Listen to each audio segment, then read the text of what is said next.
Bonjour, bonsoir. La tempête tropicale Mélissa a causé la mort de 3 personnes et fait plusieurs blessés en Haïti. À Fontamara, 2 personnes sont mortes et une autre a été blessée dans un glissement de terrain.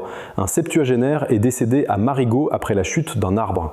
Des inondations touchent 8 communes, un pont a été emporté et les rivières sont en crue. Les autorités appellent à la vigilance maximale dans le sud du pays.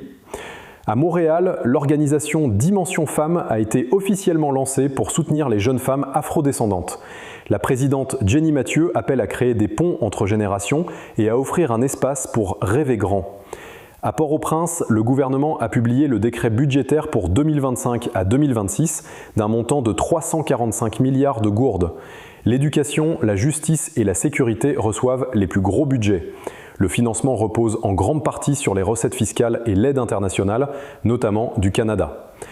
En République dominicaine, la compagnie Utrasars interdit à ses chauffeurs de transporter des Haïtiens sur une ligne de bus, une décision dénoncée comme discriminatoire et contraire à la loi.